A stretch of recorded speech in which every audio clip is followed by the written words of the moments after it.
Hi everyone! Welcome back to Goodnight Stories. My name is Lyra, and I will be your guide into whatever book we decide to read tonight. From young readers to young adult novels, my hope is to give you a comfortable space to listen to a story. So, sit back, relax, grab a cup of tea. Tonight, we finish The Little Prince, written by Antoine de Exupery?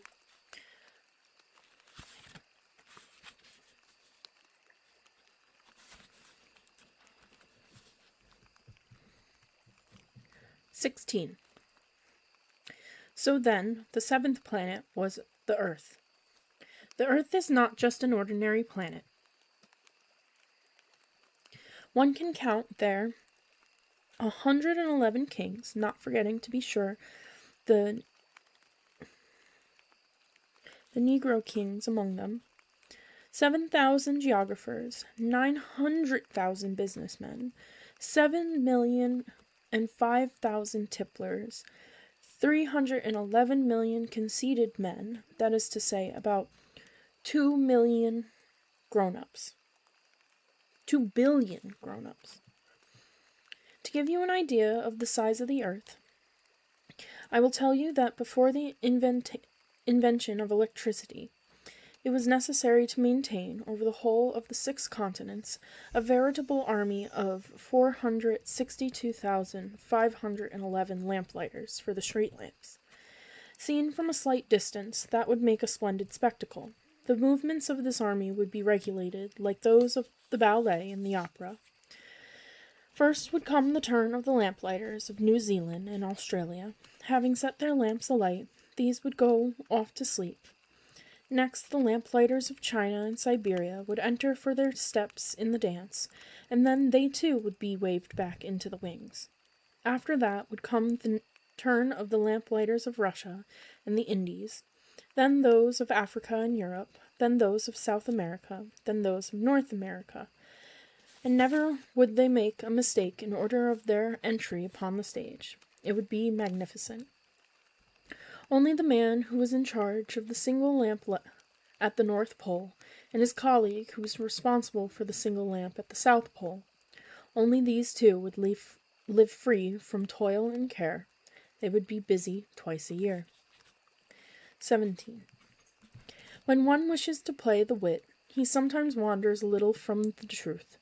I have not been altogether honest in what I have told you about the lamplighters, and I realize that I run the risk of giving a false idea of our planet to those who do not know it. Men occupy a very small place upon the earth. If the 2 billion inhabitants who people its surface were all to stand upright and somewhat crowded together, as they do for some big public assembly, they could easily be put into one public square 20 miles long and 20 miles wide. All humanity could be piled up on a small Pacific islet. The grown-ups, to be sure, will not believe you when you tell them that. They imagine that they fill a great deal of space. They fancy themselves as important as the Baobabs. You should advise them, then, to make their own calculations. Then adore figures. They adore figures, and that will please them. But do not waste your time on this extra task. It is unnecessary. You have, I know, confidence in me. When the little prince arrived on the earth, he was very much surprised not to see any people. He was beginning to be afraid he had come to the wrong planet, when a coil of gold, the color of the moonlight, flashed across the sand. "Good evening," said the little prince courteously. "Good evening," said the snake. "What planet is this on which I have come down?" asked the little prince. "This is the earth. This is Africa," the snake answered. "Ah, then there are no people on the earth?" "This is the desert. There are no people in the desert, and earth is large," said the snake. The little prince sat down on a stone and raised his eyes toward the sky. "I wonder," he said, "whether the stars are set alight in heaven so that one day each one of us may find it his own again. Look at my planet. It is right there above us. But how far away is it?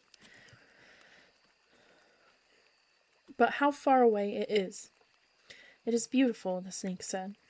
"What has brought you here?" I have been having some trouble with a flower, he said, the little prince. Ah, said the snake, and they were both silent. Where are the men? The little prince at last took up the conversation again. Is it a little lonely in the desert? Is it a little lonely in the desert? It is also lonely among men, the snake said. The little prince gazed at him for a long time. You are a funny animal, he said at last. You're no thicker than my finger. But I am more powerful than a finger of a king, said the snake. The little prince smiled. You are not very powerful. You haven't even any feet. You cannot even travel. I can carry you farther than any ship could take you, said the snake. He twined himself around the little prince's ankle, like a golden bracelet. Whomever I touch, I send back to the earth from whence he came. The snake spoke again. But you are innocent and true, and you come from a star. The little prince made no reply. You move me to pity. You are so weak on this earth made of granite, said the snake. I can help you some day if you grow too homesick for your own planet. Oh, I understand you very well, said the little prince. But why do you always speak in riddles? I solve them all, said the snake. They were both silent. 18. The little prince crossed the desert and met with only one flower. It was a flower with 3 petals, a flower of no account at all. Good morning, said the little prince. Good morning, said the flower. Where are the men? The little prince asked politely. The flower had once seen a caravan passing. Men? She echoed. I think there are 6 or 7 of them in existence. I saw them several years ago, but one never knows where to find them. The wind blows them away. They have no roots, and that makes their life very difficult. Goodbye, said the little prince. Goodbye, said the flower. 19. After that, the little prince climbed a high mountain. The only mountains he had ever known were the 3 volcanoes, which came up to his knees. And he used the extinct volcano as a footstool. From a mountain as high as this one, he said to himself, I shall be able to see the whole planet at one glance and all the people. But he saw nothing, save peaks of rocks that were sharpened like needles. Good morning, he said courteously. Good morning, good morning, good morning, answered the echo. Who are you? Said the little prince. Who are you? Who are you? Who are you? Answered the echo. Be my friends. I am all alone, he said. I am all alone, alone, answered the echo. What a queer planet, he thought. It is altogether dry and altogether pointed and altogether harsh and forbidding. And the people have no imagination. They repeat whatever one says to them. On my planet, I had a flower. She always was the first to speak. 20. But it happened that after walking for a long time through the sand and rocks and snow, the little prince at last came upon a road, and all roads lead to the abodes of men. Good morning, he said. He was standing before a garden, all abloom with roses. Good morning, said the roses. The little prince gazed at them. They all looked like his flower. Who are you? He demanded, thunderstruck. We are roses, the roses said. And he was overcome with sadness. His flower had told him that she was the only one of her kind in all the universe, and here were 5,000 of them, all alike, in one single garden. She would be very much annoyed, he said to himself. If she should see that, she would cough most dreadfully, and she would pretend that she was dying to avoid being laughed at. And I should be obliged to pretend that I was nursing her back to life. For if I did not do that, to humble myself also, she would really allow herself to die. Then he went on with his reflections. I thought that I was rich, with a flower that was unique in all the world, and all I had was a common rose and 3 volcanoes that come to my knees, and one of them perhaps extinct forever. That doesn't make me a very great prince. And he lay down in the grass and cried. 21. It was then that the fox appeared. Good morning, said the fox. Good morning, the little prince responded politely, although when he turned around he saw nothing. I'm right here, the voice said, under the apple tree. Who are you? Asked the little prince, and added, You are very pretty to look at. I am a fox, the fox said. Come and play with me, proposed the little prince. I am so dreadfully unhappy. I cannot play with you, the fox said. I am not tamed. Ah, please excuse me, said the little prince. But after some thought he added, What does that mean, tame? You do not live here, said the fox. What is it that you are looking for? I am looking for men, said the little prince. What does that mean, tame? Men, said the fox. They have guns, and they hunt, and it is very disturbing. They also raise chickens. These are their only interests. Are you looking for chickens? No, said the little prince. I am looking for friends. What does that mean, tame? It is an act too often neglected, said the fox. It means to establish ties. To establish ties? Just that, said the fox. To me, you are still nothing more than a little boy, who is just like 100,000 other little boys. And I have no need of you, and you, on your part, have no need of me. To you, I am nothing more than a fox, like 100,000 other foxes. But if you tame me, then we shall need each other. To me, you will be unique in all the world. To you, I shall be unique in all the world. I am beginning to understand, said the little prince. There is a flower. I think that she has tamed me.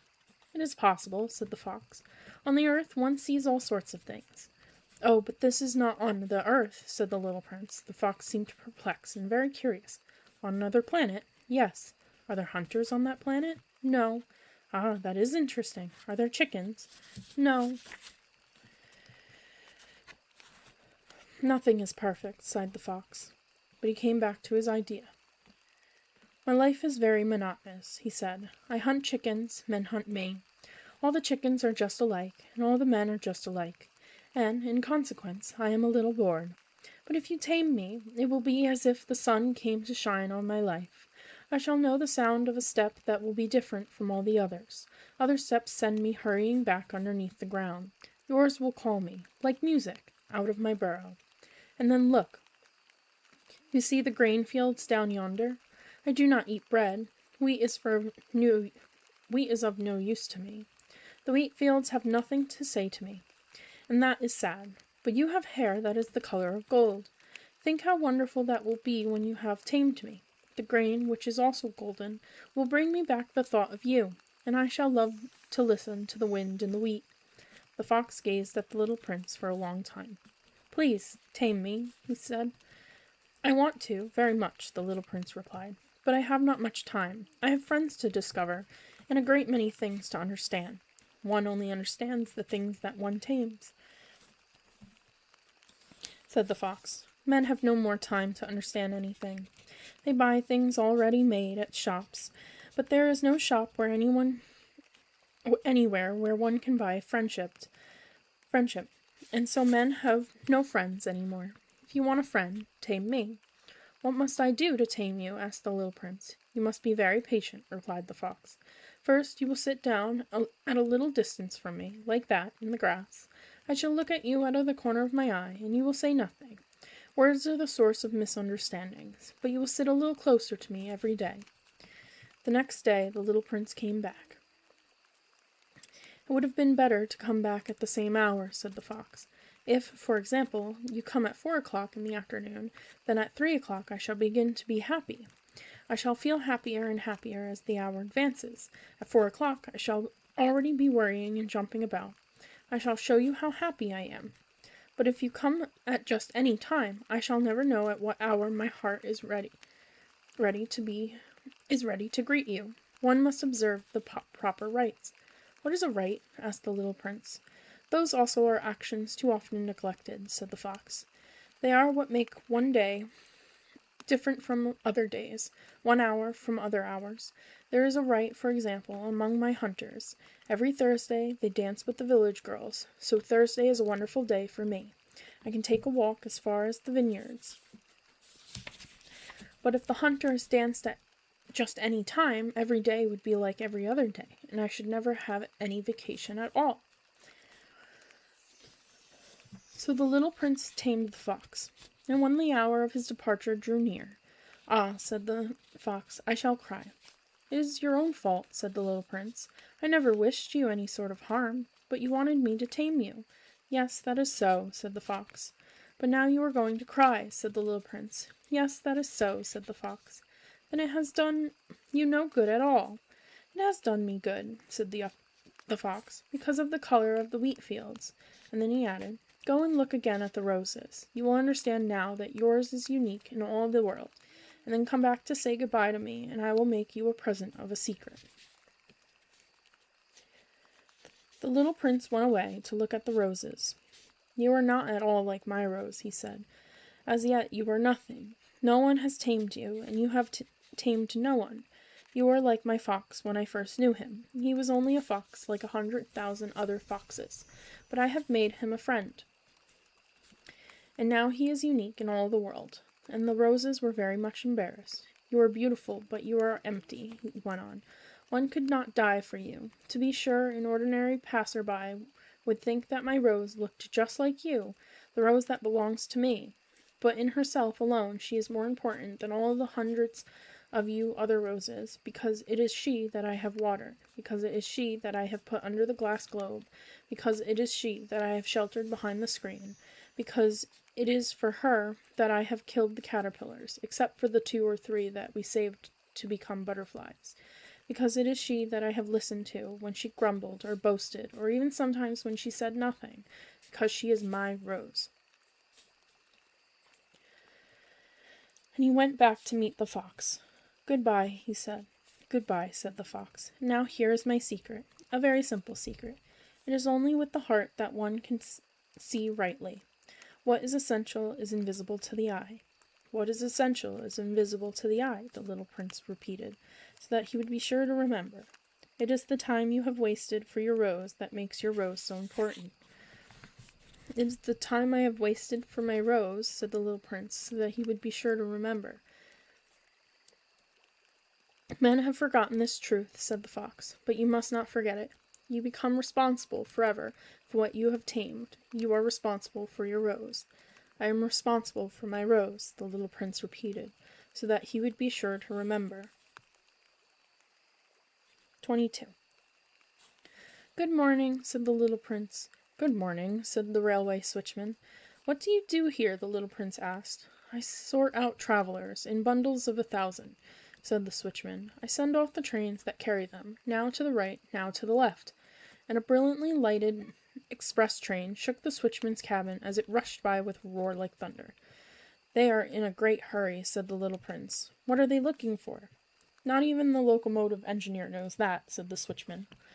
And a second brilliantly lighted express thundered by in an opposite direction. "Are they coming back already?" demanded the little prince. "These are not the same ones," said the switchman. "It is an exchange." "Were they not satisfied where they were?" asked the little prince. "No one is ever satisfied where he is," said the switchman. And they heard the roaring thunder of a third brilliantly lighted express. "Are they pursuing the first travelers?" demanded the little prince. "They are pursuing nothing at all," said the switchman. "They are all asleep in there, and if they are not asleep, they are yawning, or the children are flattening their noses against the window panes." "Only the children know what they are looking for," said the little prince. "They waste their time over a rag doll, and it becomes very important to them, and if anybody takes it away from them, they cry." "They're lucky," the switchman said. 23. "Good morning," said the little prince. "Good morning," said the merchant. This was a merchant who sold pills that had been invented to quench thirst. You need only swallow 1 pill a week, and you would feel no need of anything to drink.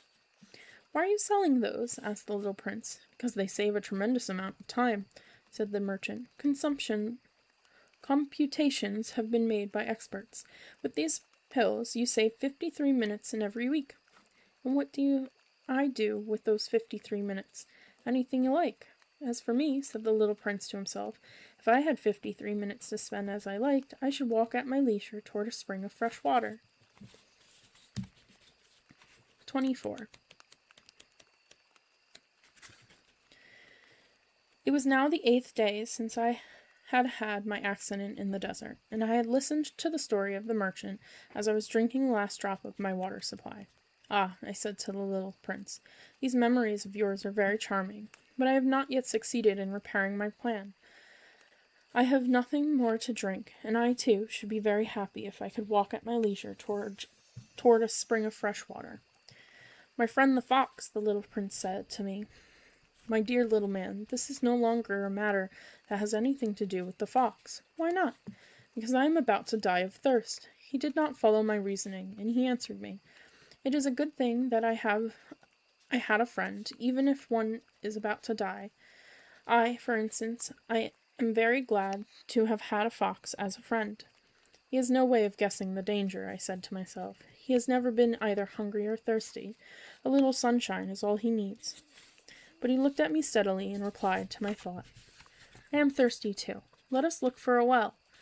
I made a gesture of weariness. It is absurd to look for a well, at random, in the immensity of the desert. But nevertheless, we started walking. When we had trudged along for several hours in silence, the darkness fell, and the stars began to come out. Thirst had made me a little feverish, and I looked at them as if I were in a dream. The little prince's last words came reeling back into my memory. Then you are thirsty too, I demanded. But he did not reply to my question. He merely said to me, Water may also be good for the heart. I did not understand this answer, but I said nothing. I knew very well that it was impossible to cross-examine him. He was tired. He sat down. I sat down beside him, and after a little silence he spoke again. The stars are beautiful because of a flower that cannot be seen. I replied, Yes, that is so, and without saying anything more, I looked across the ridges of sand that were stretched out before us in the moonlight. The desert is beautiful, the little prince added, and that was true. I have always loved the desert. One sits down on a desert sand dune, sees nothing, hears nothing. Yet through the silence something throbs and gleams. What makes the desert beautiful, said the little prince, is that somewhere it hides a well. I was astonished by a sudden understanding of that mysterious radiation of the sands. When I was a little boy, I lived in an old house, and a legend told us that a treasure was buried there. To be sure, no one had ever known how to find it. Perhaps no one had ever even looked for it. But it cast an enchantment over that house. My home was hiding a secret in the depths of its heart. Yes, I said to the little prince, the house, the stars, the desert, what gives them their beauty is something that is invisible. I am glad, he said, that you agree with my fox. As the little prince dropped off to sleep, I took him in my arms and set out walking once more. I felt deeply moved and stirred. It seemed to me that I was carrying a very fragile treasure. It seemed to me that there was nothing more fragile on all the earth. In the moonlight, I looked at his pale forehead, his closed eyes, his locks of hair that trembled in the wind, and I said to myself, What I see here is nothing but a shell. What is most important is invisible. As his lips opened slightly with the suspicion of a half-smile, I said to myself again, What moves me so deeply about this little prince who is sleeping here is his loyalty to a flower, the image of a rose that shines through his whole being like a flame of a lamp, even when he is asleep, and I felt him to be more fragile still. I felt the need of protecting him, as if he himself were a flame that might be extinguished by a little puff of wind. And as I walked on, I found the well at daybreak.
Apologies for the brief pause. 25. Men, said the little prince, set out on their way in express trains, but they do not know what they are looking for. Then they rush about and get excited and turn round and round. And he added, it is not worth the trouble. The well that we had come to was not like the wells of the Sahara. The wells of the Sahara are mere holes dug in the sand. This one was like a well in a village, but there was no village here, and I thought I must be dreaming. It is strange, I said to the little prince. Everything is ready for use. The pulley, the bucket, the rope. He laughed, touched the rope, and set the pulley to working. And the pulley moaned like an old weather vane which the wind had long since forgotten. Do you hear? Said the little prince. We have wakened the well, and it is singing. I did not want him to tire himself with the rope. Leave it to me, I said. It is too heavy for you. I hoisted the bucket slowly to the edge of the well and set it there, happy, tired as I was, over my achievement. The song of the pulley was still in my ears, and I could see the sunlight shimmer in the still trembling water. I am thirsty for this water, said the little prince. Give me some of it to drink. And I understood what he had been looking for. I raised the bucket to his lips. He drank, his eyes closed.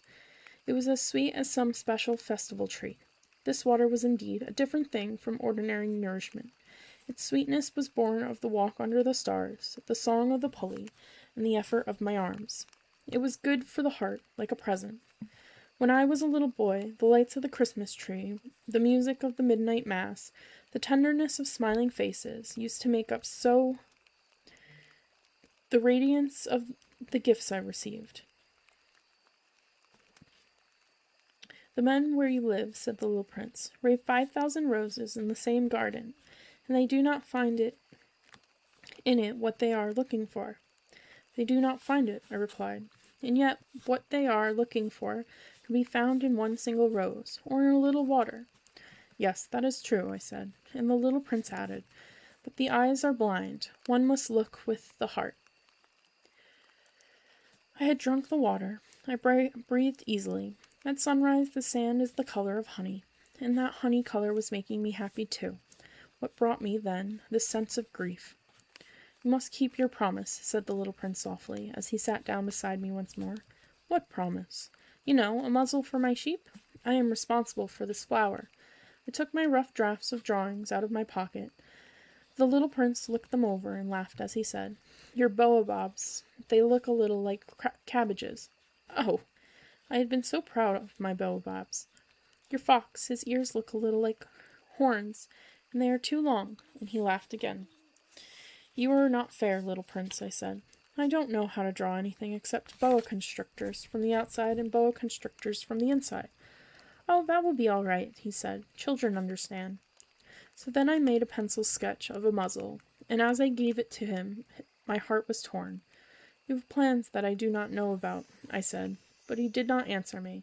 He said to me instead, You know, my descent to the earth, tomorrow will be its anniversary.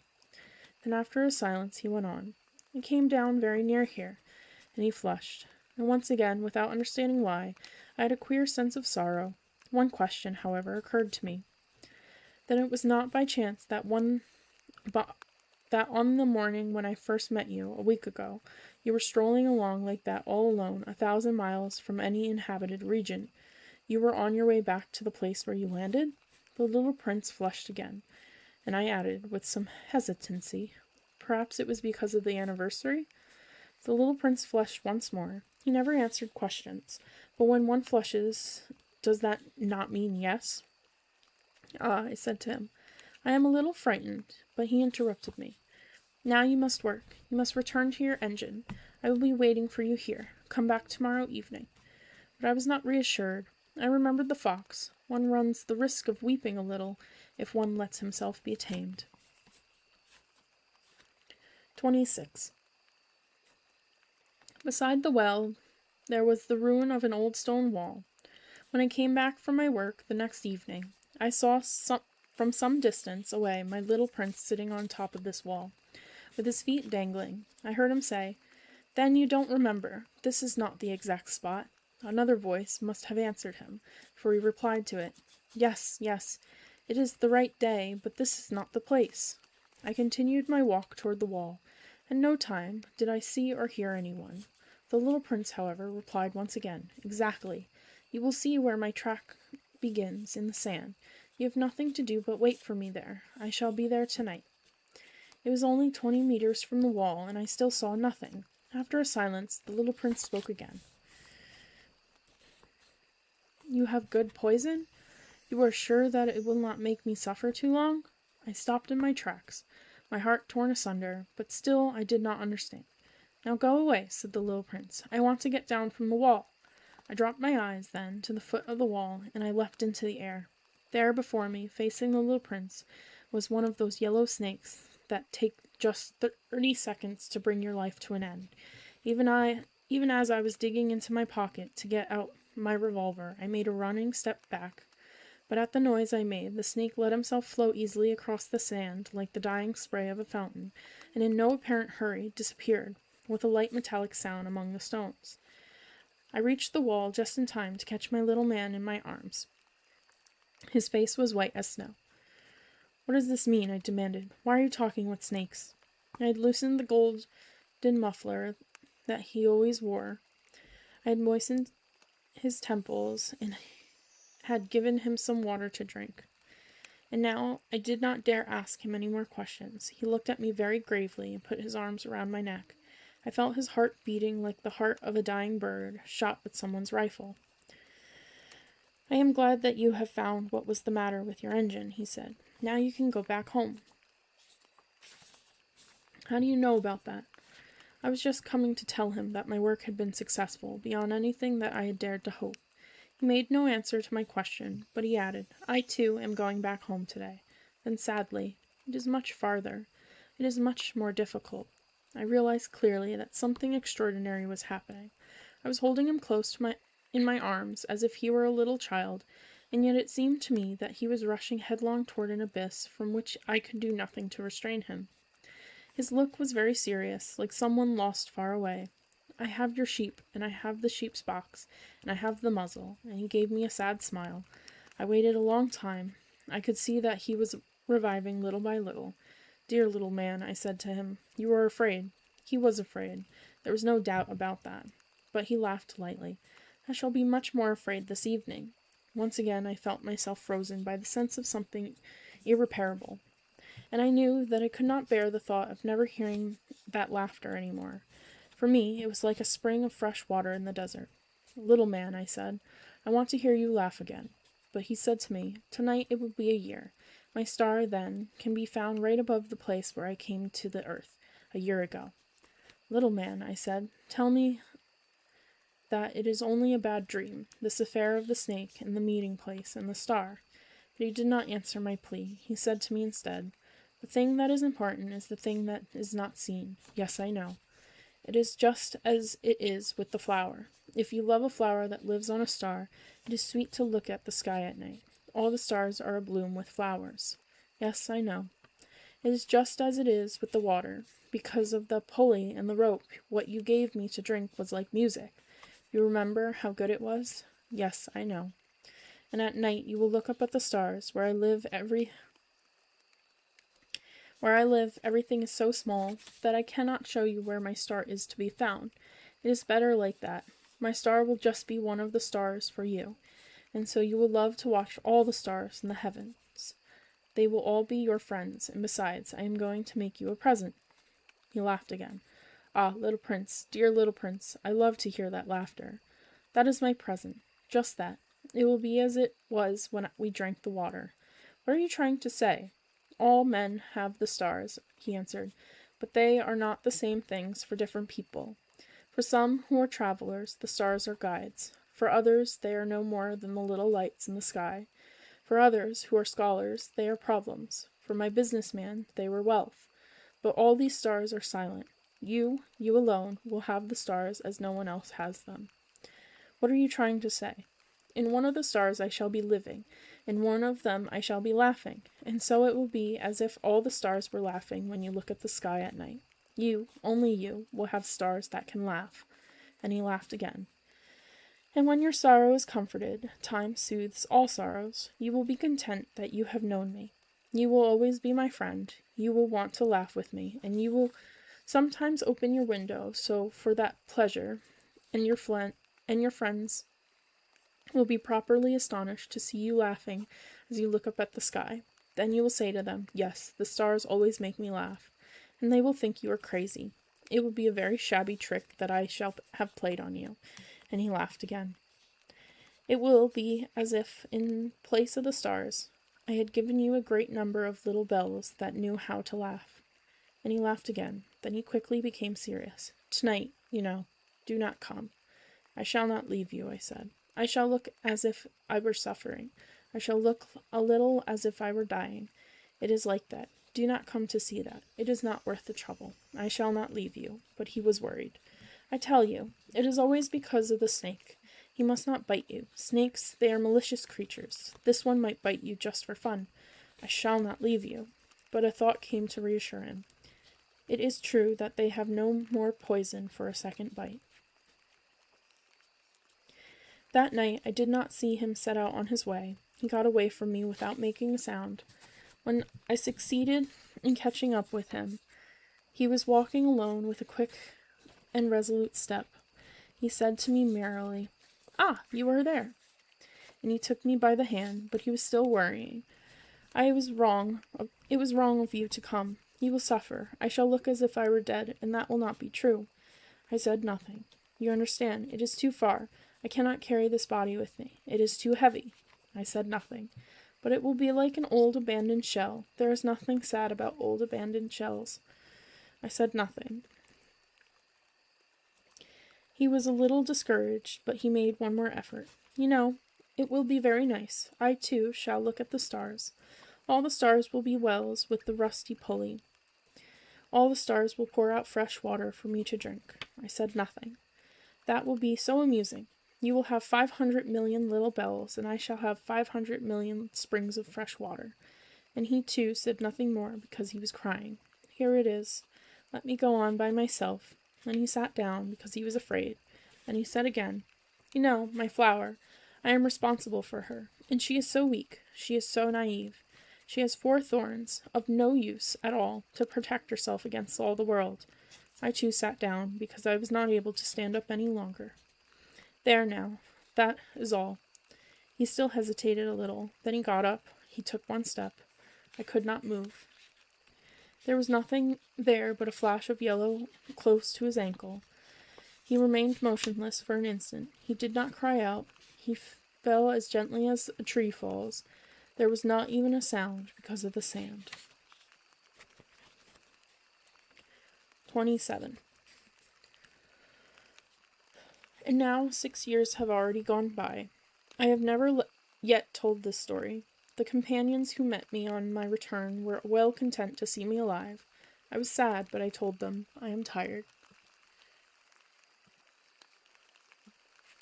Now my sorrow is comforted a little.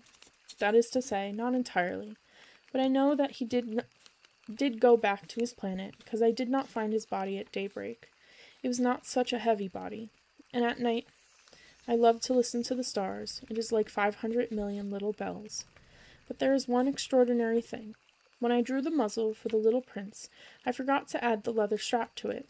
He will never have been able to fasten it to his sheep. So now I keep wondering, what is happening on his planet? Perhaps the sheep has eaten the flower. At one time I say to myself, surely not. The little prince shuts his flower under his glass globe every night, and he watches over his sheep very carefully. Then I am happy, and there is a sweetness in the laughter of all the stars. But at another time I say to myself, at some moment or other one is absent-minded, and that is enough. On some one evening he forgot the glass globe, or the sheep got out without making any noise in the night, and then the little bells are changed to tears. Here, then, is a great mystery. For you who also love the little prince, and for me, nothing in the universe can be the same if somewhere, we do not know where, a sheep that we never saw has, yes or no, eaten a rose. Look up at the sky, ask yourselves, is it a yes or a no?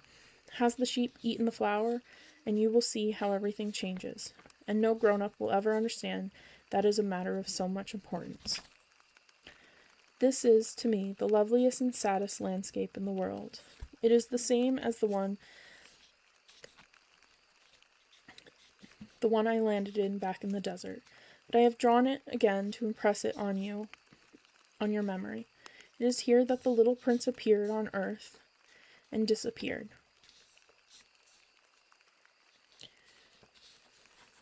If you look at it carefully so that you will be sure to recognize it in case of you travel someday to the African desert, and if you should come upon this spot, please do not hurry on. Wait for a time exactly under the stars. Then, if a little man appears who laughs, with golden hair and who refuses to answer questions, you will know who he is. If this should happen, please comfort me. Send me word that he has come back.